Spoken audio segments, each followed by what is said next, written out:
Part 1, Dimebag Darrell. The stage is supposed to be the safest place in a musician's life.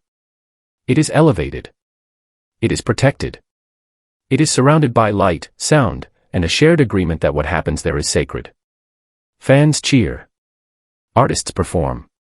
There is an invisible line that no one crosses. For decades, that rule held. On one winter night in Ohio, that rule collapsed in seconds. Dimebag Darrell grew up believing music was a bond, not a barrier.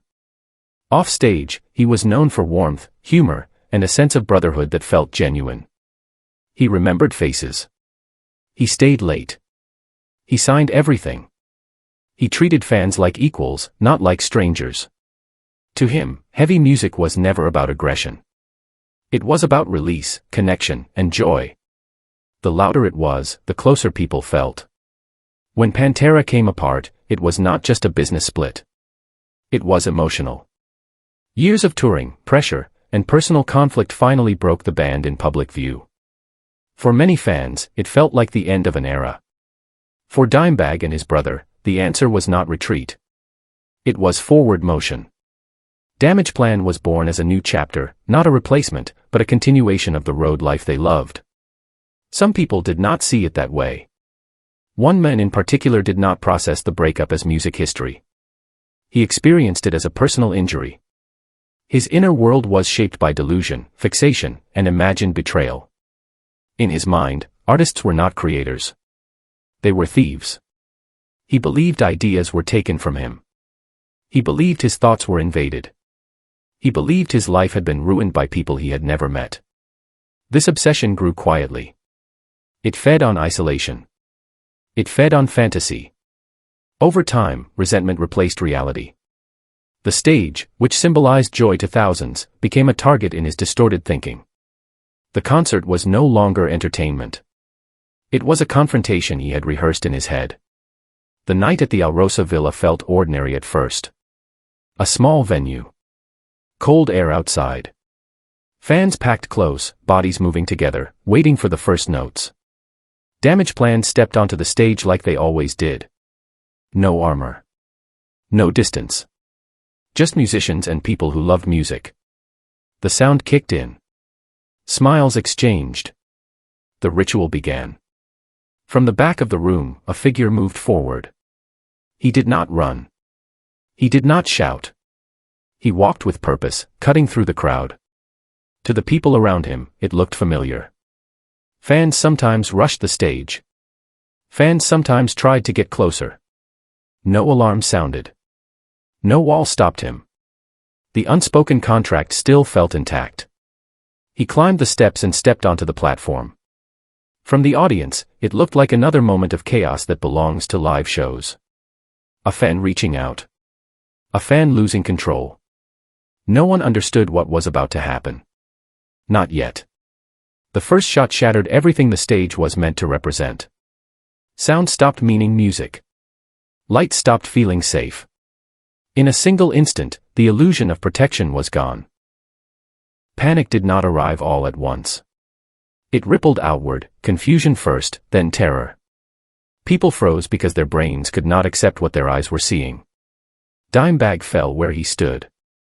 There was no dramatic pause. No warning. The moment was brutally final. What followed was not silence. It was movement. People reacted not as fans, but as human beings trying to stop something impossible. One by one, men rushed forward. Not trained responders. Not protected officers. Friends. Crew. Audience members. They acted without hesitation. They acted knowing nothing except that something had to be done. Each step forward carried risk. Each attempt to help was answered with more violence. The stage became a place of sacrifice. A space where loyalty and courage met overwhelming force. Minutes later, law enforcement arrived. The confrontation ended as suddenly as it began. The threat was stopped. The room was left in shock. Instruments lay abandoned. Lights still burned overhead. Music equipment hummed with no one to play it. What remained was aftermath. For the survivors, the damage did not end that night. Witnesses carried images they never asked for. Musicians everywhere felt a shift they could not ignore. The idea that the stage was untouchable died alongside Dimebag. Barriers went up. Distance returned. Security protocols changed. The closeness that once defined live music was replaced with caution. Vinnie Paul lost more than a bandmate. He lost his brother in front of him, under lights meant for celebration. Fans lost something harder to name. A sense of innocence. A belief that passion alone could protect a space. The industry lost trust in its own traditions. Dimebag Darrell is remembered not for how he died, but for how he lived. He lived loudly. He lived openly. He believed music belonged to everyone in the room. His death forced the world to admit that even sacred spaces can be violated when warning signs are ignored and myths go unchallenged. This story leaves a question hanging in the air, uncomfortable and unresolved, about whether true closeness between artists and fans can ever exist without risk. And as this chapter ends, the next story takes us to a different kind of danger, one without an attacker, where the threat comes from inside the body itself and no one in the room understands what is happening until it is far too late. Part 2, Nick Menza. Nick Menza was built for speed. His name was shaped by motion, by precision, by relentless force. During his years with Megadeth, he was not just keeping time. He was driving it forward. His drumming was sharp, aggressive, technical, and unforgiving. Every strike carried urgency. Every performance demanded physical endurance. Night after night, he played as if the music itself was chasing him. That life burned fast. Touring pressure. Addiction. Chaos. Eventually, it stopped. Nick survived what many did not. He stepped away from the storm and rebuilt himself quietly. Sobriety brought clarity. Jazz brought space. The need to dominate was replaced by the desire to feel. He no longer chased crowds measured in thousands. He chose rooms where faces were close and every breath could be heard. The club was small. Low ceiling. Warm air trapped by bodies and lights. A place where sweat hangs and sound has nowhere to escape. The kind of venue where musicians and audience share the same heat. There was no barrier. No distance. Just a few feet between the drums and the front row. Nick sat behind the kit relaxed. He smiled easily. His movements were fluid, not aggressive. The music rolled instead of attacked. It felt calm. It felt controlled. This was not a man at war with his instrument. This was a man at peace with it. The set began smoothly. One song flowed into the next. The crowd watched closely, appreciating the intimacy. The rhythm was complex but gentle. Nick leaned into it, letting the groove breathe. Nothing felt wrong. No warning signs. No visible struggle. Then it happened quietly. Nick leaned back. Not dramatically. Not violently.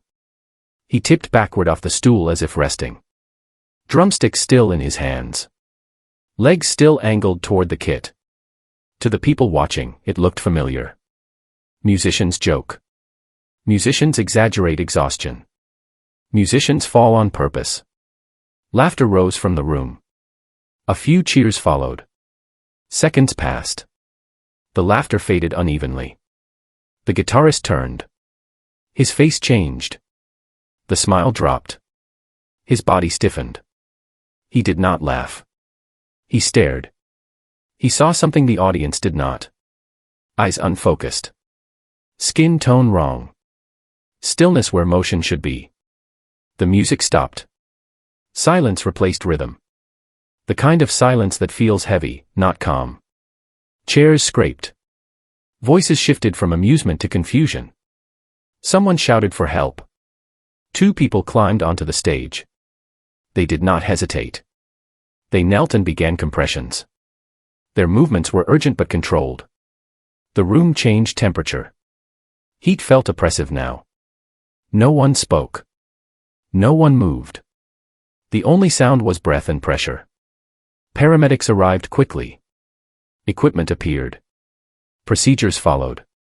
Time stretched. The stage, moments earlier a place of creativity, became an emergency space. There was no revival. The diagnosis came later. A sudden catastrophic cardiac event.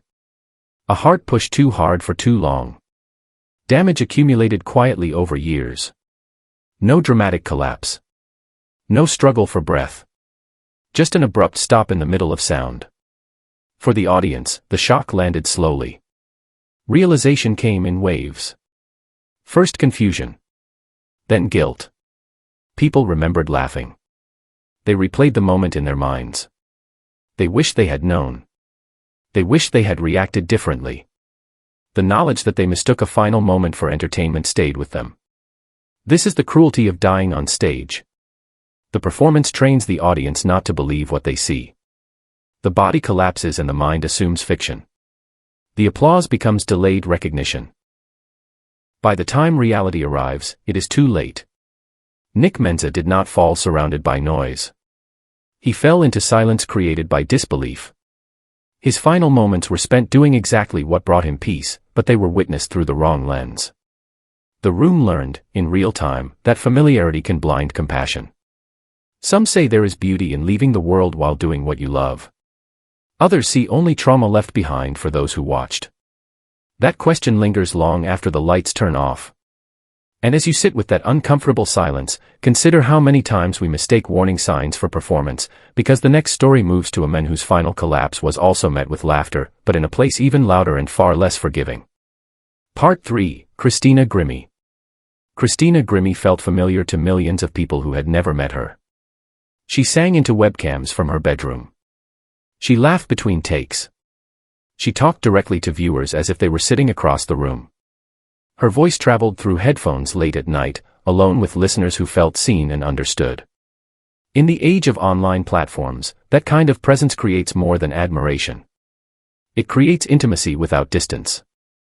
To her audience, Christina was not a distant celebrity. She was a friend. She was someone you checked on daily. Someone whose mood you recognized.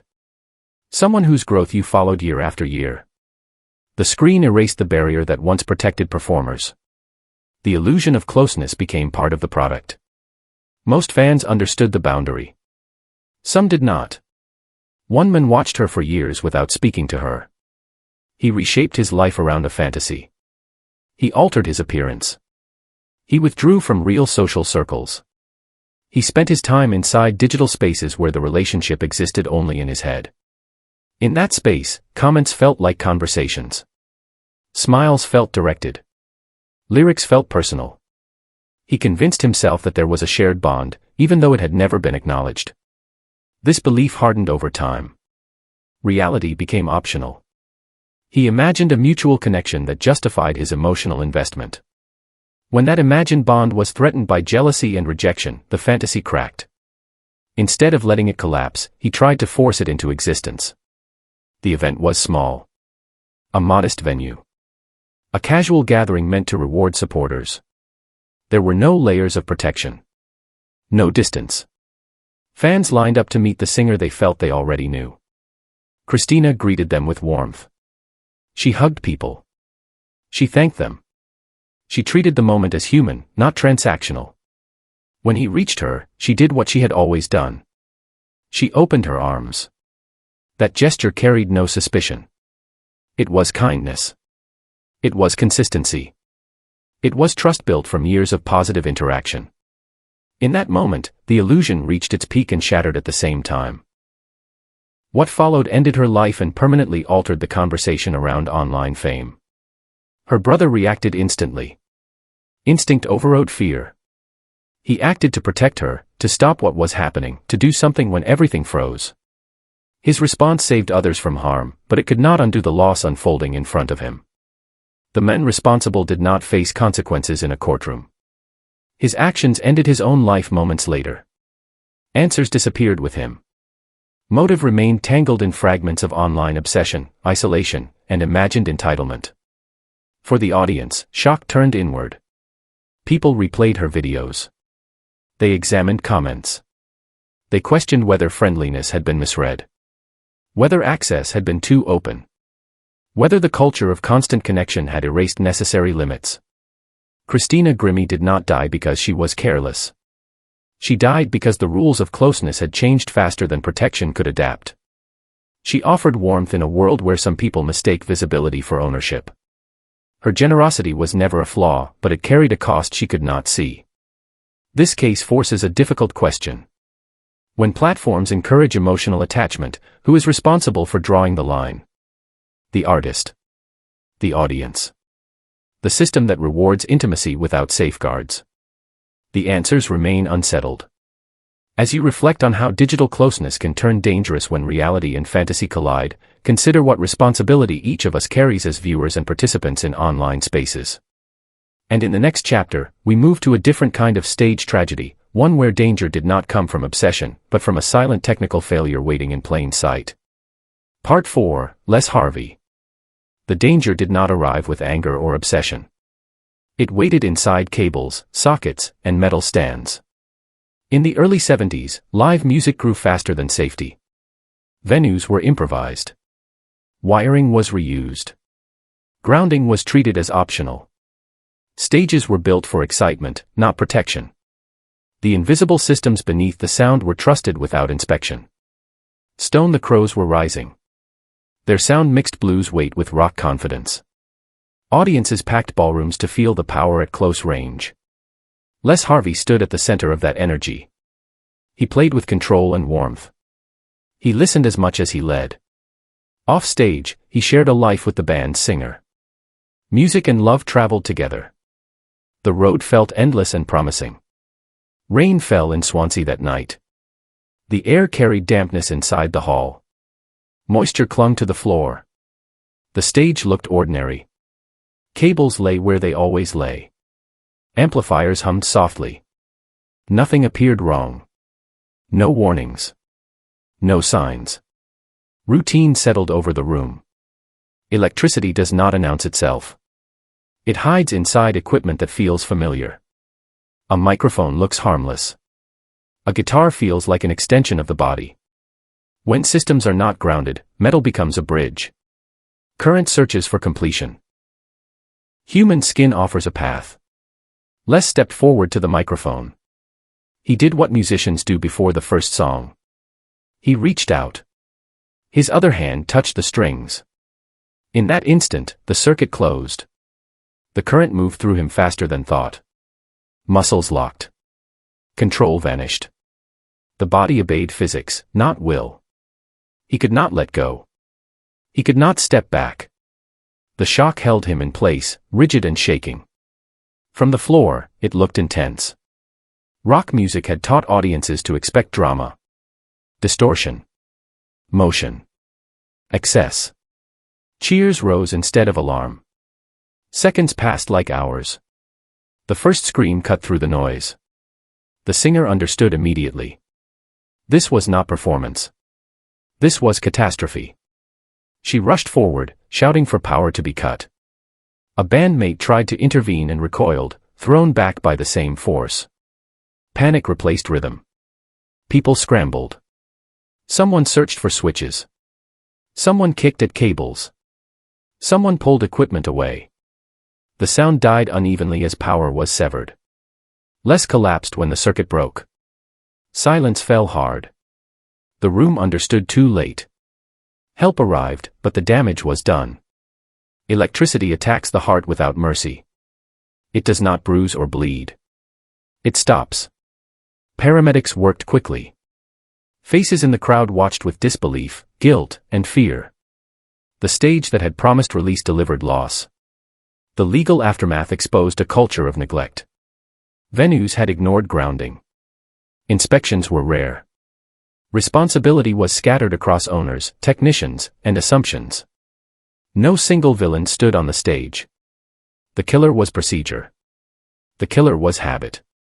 The killer was trust without verification. Change followed, paid for in grief. Grounding became ritual. Checks became mandatory.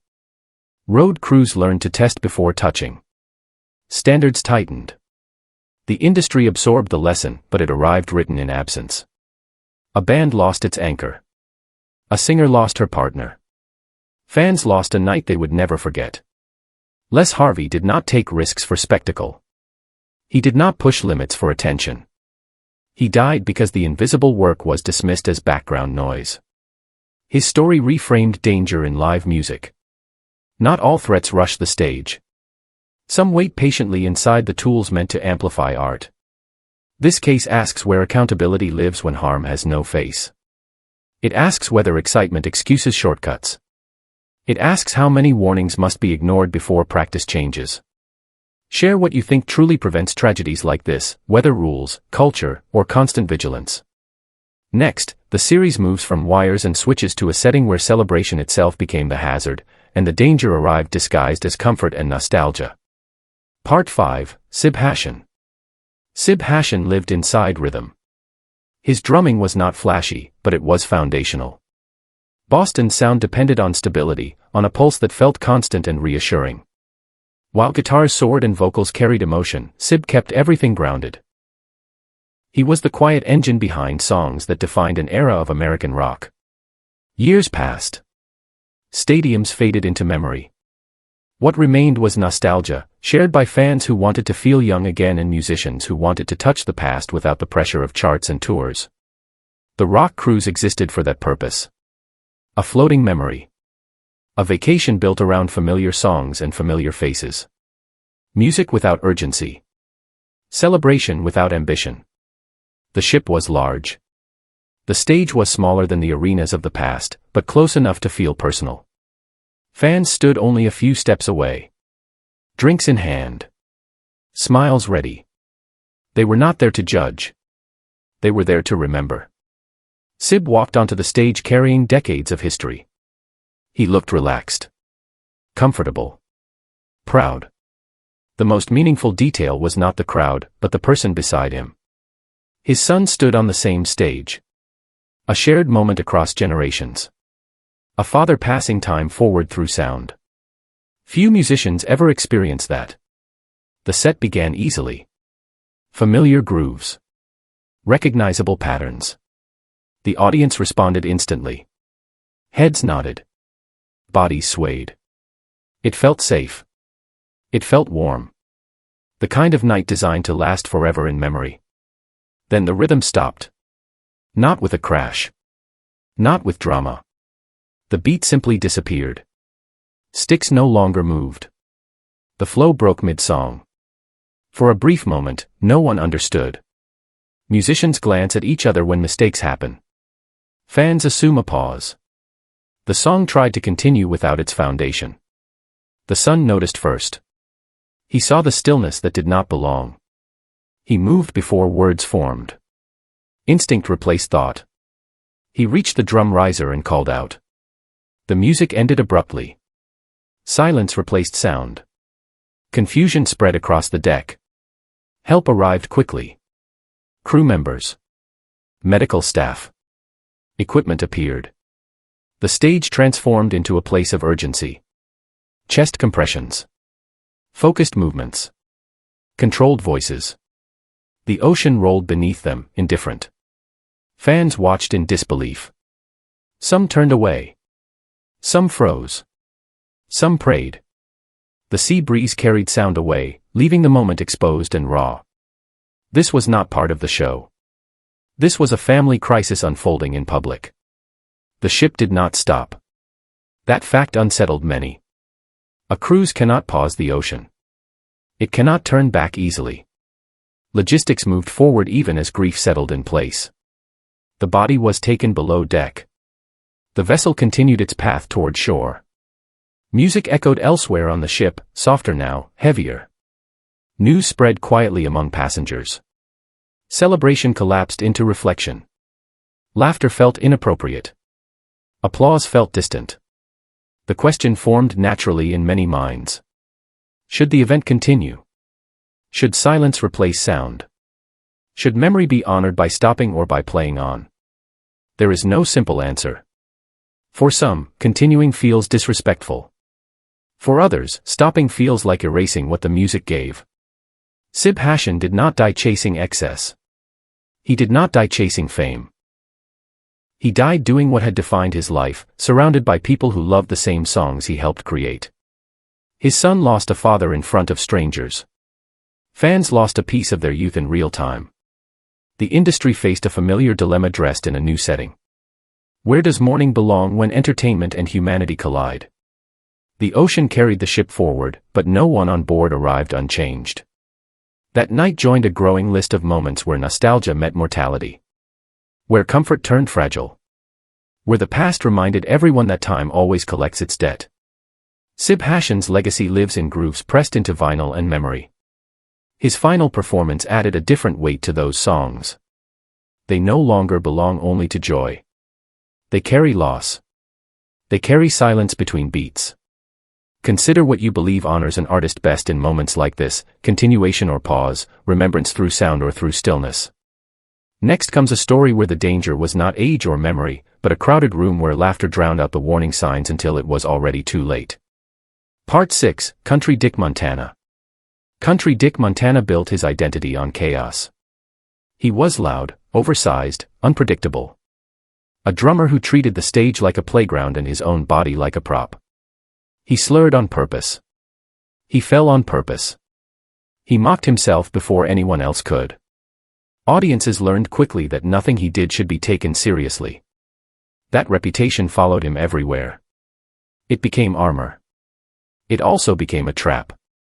The beat farmers thrived on disorder. Their shows felt less like concerts and more like barroom explosions. Beer spilled. Voices shouted. People came to be part of the mess.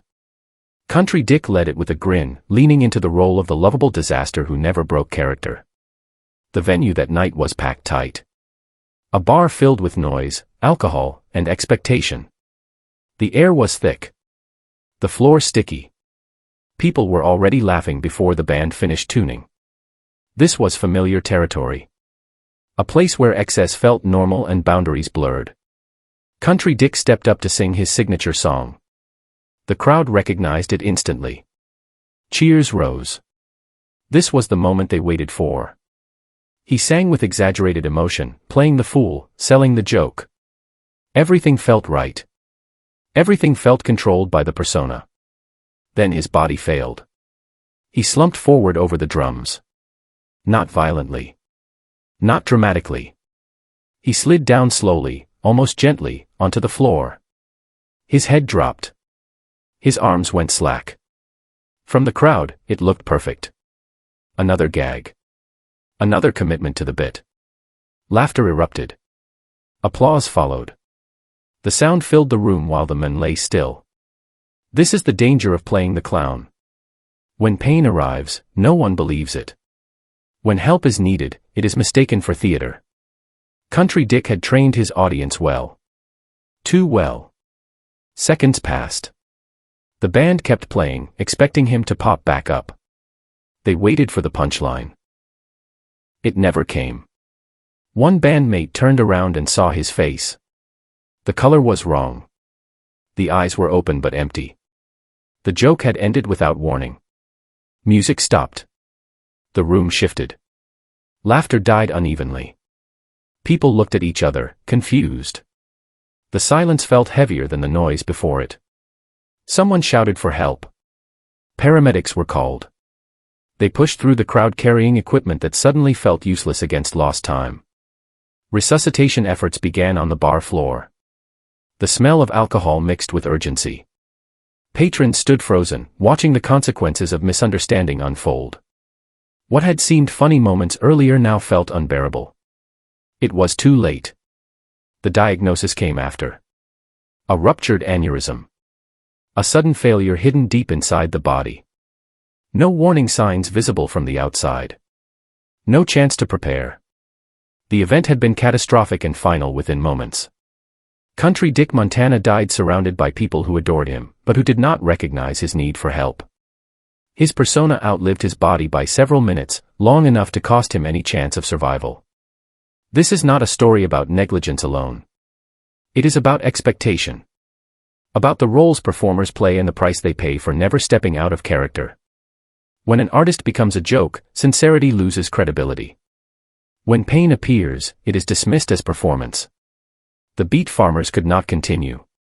The loss cut deeper than sound. They had lost not only a bandmate, but the heart of their chaos.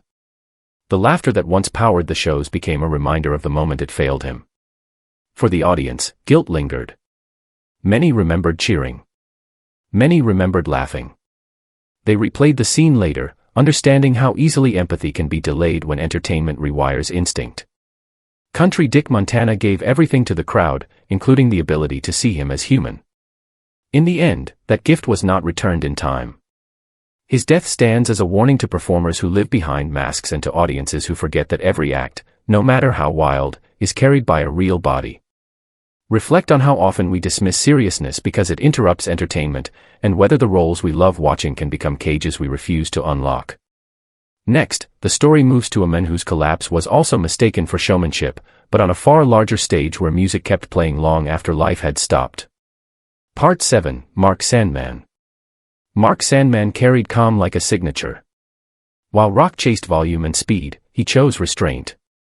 2-string bass. Baritone sax drums that breathed instead of attacked. No guitars. No excess. His music felt nocturnal, intimate, deliberate. It invited listeners inward rather than pushing them back. That tone mirrored the man himself. Quiet. Focused. Present. Morphine reached a creative peak built on that discipline. Albums arrived with confidence. Tours followed with momentum. Audiences grew, not because the band shouted louder, but because it sounded unlike anything else. Sandman did not posture. He stood still. He sang low. He let space do the work. The effect was hypnotic. Italy welcomed the band with heat and anticipation. A summer festival set among hills and history. Thousands gathered, ready for the familiar darkness morphine brought to daylight stages. Sandman walked out composed. No nerves visible. No rush. The bass rested against him like a second spine. The set began. The groove locked in. The crowd moved gently, swaying rather than jumping. The sound carried across the open air, thick and controlled. Everything felt stable. Nothing suggested danger. No stumble. No clutching. No visible distress. Then Sandman went to his knees. It was not dramatic. It was not sudden collapse. It looked intentional at first. A moment of intensity. A pause. Fans have seen artists kneel in surrender to sound. The band kept playing. The audience waited. He did not rise. The silence started in pockets. A few people stopped moving. Others followed. The band sensed it before the crowd fully did. Instruments faded. Eyes fixed on the center of the stage. Sandman tipped backward, resting on the floor, bass still strapped across his chest. Confusion spread like fog. Paramedics were called. They reached him quickly. Thousands watched as trained hands worked with urgency. Chest compressions began. Breaths were counted. Equipment came out under bright festival lights. The music had vanished, replaced by the mechanical rhythm of rescue. Minutes stretched. The crowd did not cheer. They did not speak. They stood suspended between hope and understanding. This was not theater. This was not a stunt. The stillness confirmed it. The attempt did not succeed. The announcement arrived quietly. Mark Sandman was gone. A sudden cardiac event ended a life without warning. The stage remained lit. The audience remained present. Reality settled unevenly across the field. Morphine ended there. Not later. Not gradually. The voice and vision could not be replaced. What followed was mourning shaped by disbelief.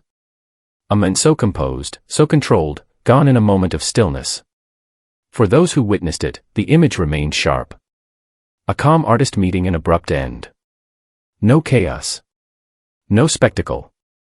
Just the interruption of breath in front of thousands who came to listen. This case raises questions without clear answers. Touring demands endurance. Travel. Heat. Schedule. Pressure that hides behind professionalism. Sandman did not perform recklessly. He did not push theatrics. He simply showed up and played. The body kept its own count. Some call it peaceful. Others call it cruel. To leave while doing what you love may sound ideal, until you measure the weight left on those who watched. The bandmates. The fans.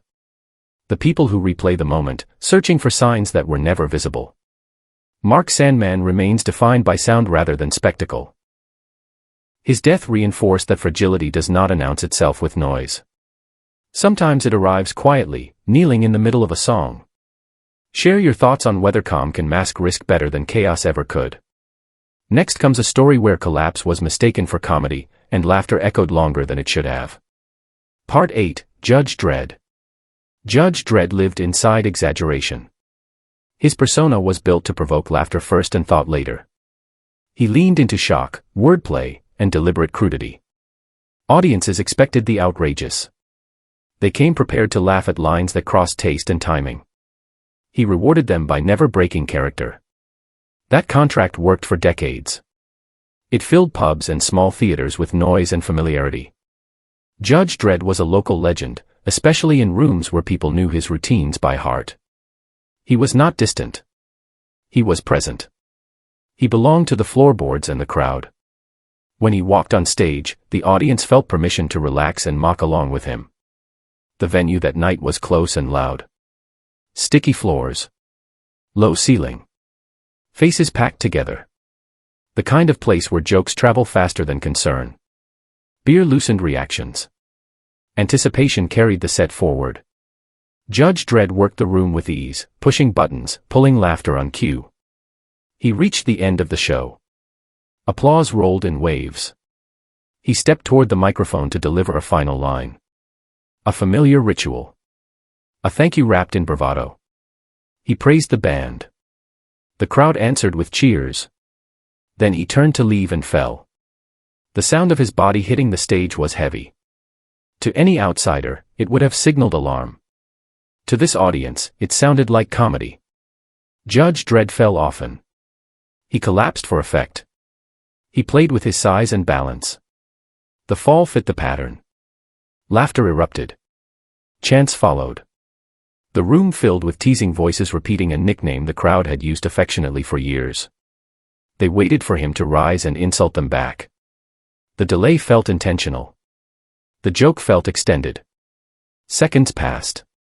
He did not move. Band members exchanged glances.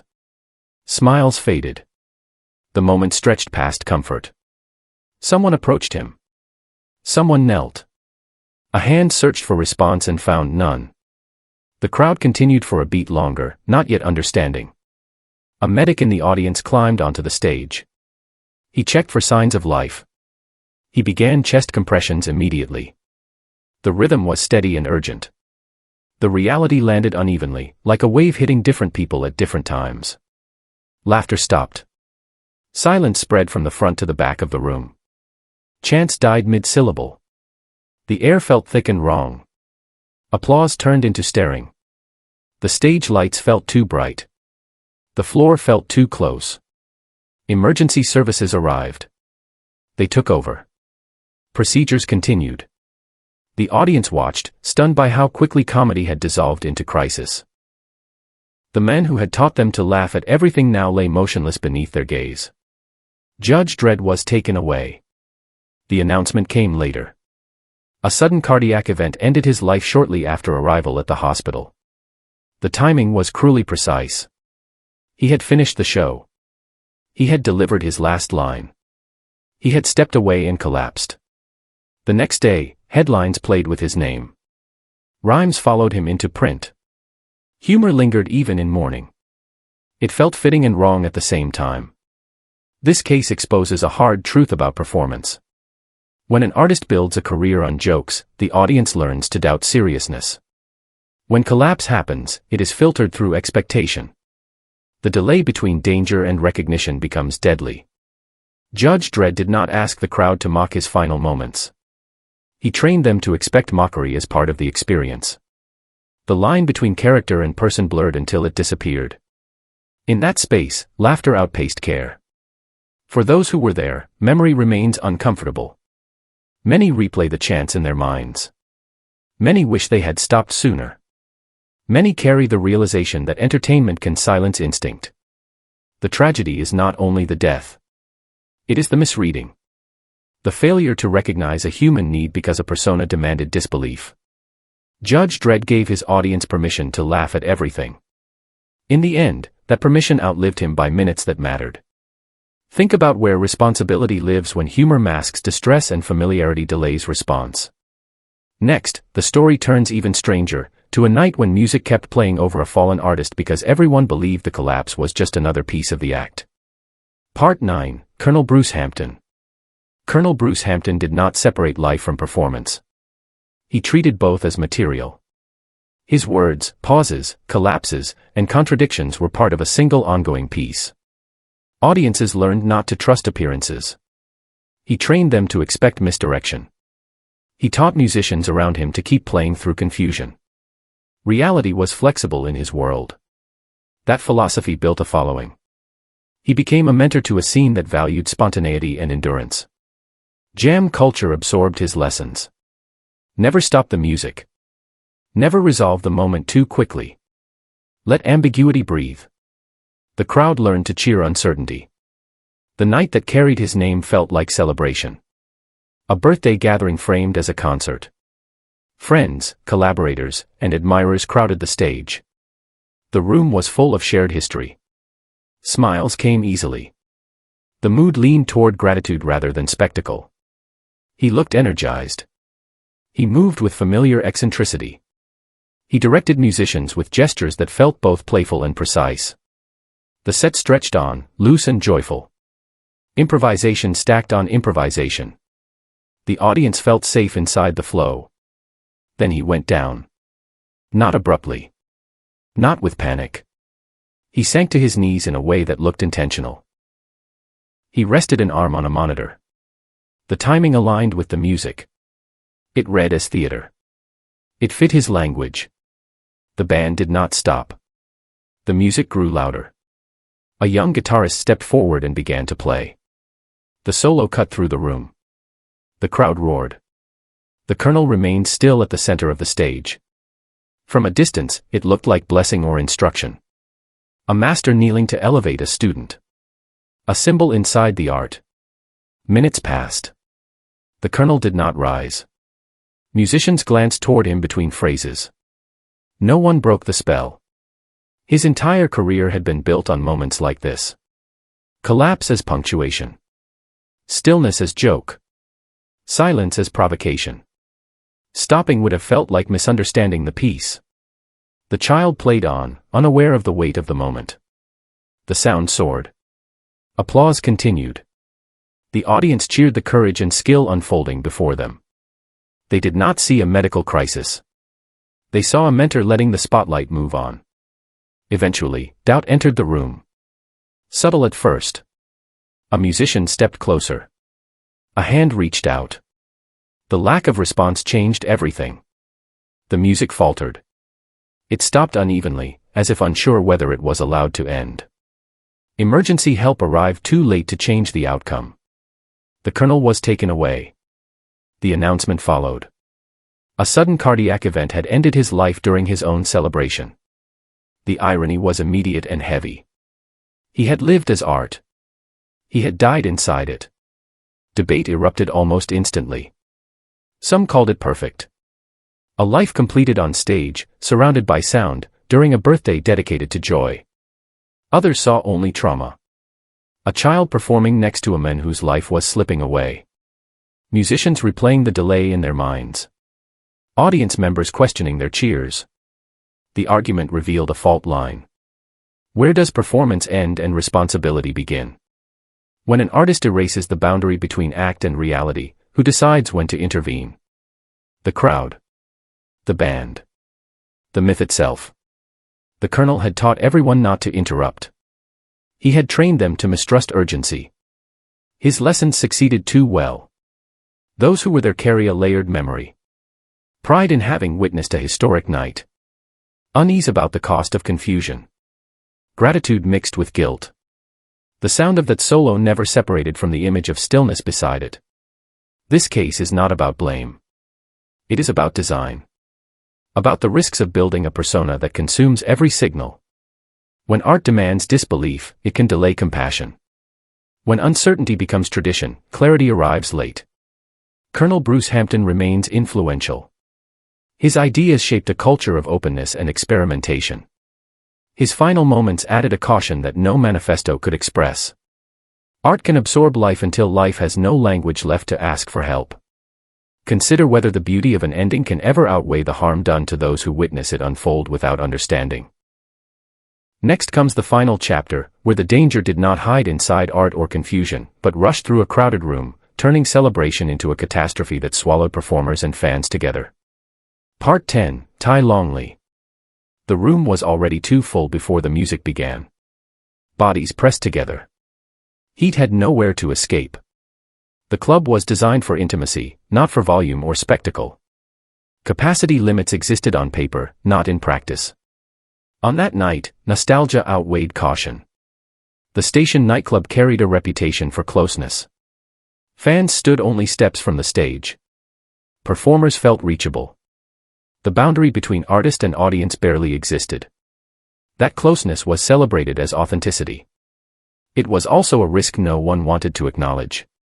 Great White walked on stage expecting a routine show. Familiar songs.